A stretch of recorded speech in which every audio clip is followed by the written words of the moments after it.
জীবনে কখনো কখনো আমরা এমন অবস্থায় পড়ি যেখানে মনে হয় সবকিছু শেষ, কিন্তু ঠিক তখনই ঘটে যায় অবিশ্বাস্য ধরনের কিছু। আসুন আজ আপনাদের এমনই একটি গল্প শোনাই।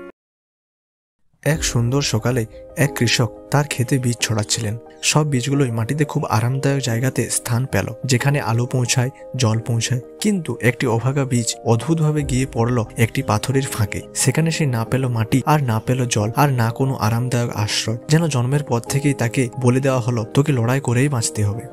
সময়ের সাথে সাথে দিন পেরিয়ে যায়, রাত পেরিয়ে যায়। অন্য সব বীজগুলো মাটি ভেদ করে খুব সুন্দরভাবে দ্রুত বেড়ে ওঠে, কিন্তু সেই অভাগা বীজটার খুব দুর্ভোগ। সে ভালো না পায় জল, আর না পায় আলো, তাই সে পাথরের ফাঁক দিয়ে বেড়ে উঠতে পারে না। কিন্তু সে মনে মনে বলে, আমি হার মানব না, ঠিক কোনো না কোনো দিন আমিও এদের মতো বেড়ে উঠব। তারপর হঠাৎ একদিন আকাশে বিশাল মেঘ জমল। প্রচন্ড ঝড় ও মুষলধারা বৃষ্টির সাথে সেই দিনটি শুরু হলো। নবজাত গাছগুলি প্রাণের ভয়ে নিস্তব্ধ হয়ে দাঁড়িয়েছিল।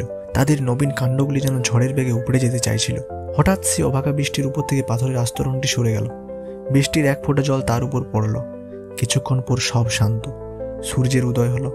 তারপর সেই ছোট্ট বীজটি বুকের ভেতর জমে থাকা সর্বশক্তি দিয়ে পাথর ভেদ করে উপরে উঠল, এবং সে মুখ তুলে আলোর দিকে দেখল।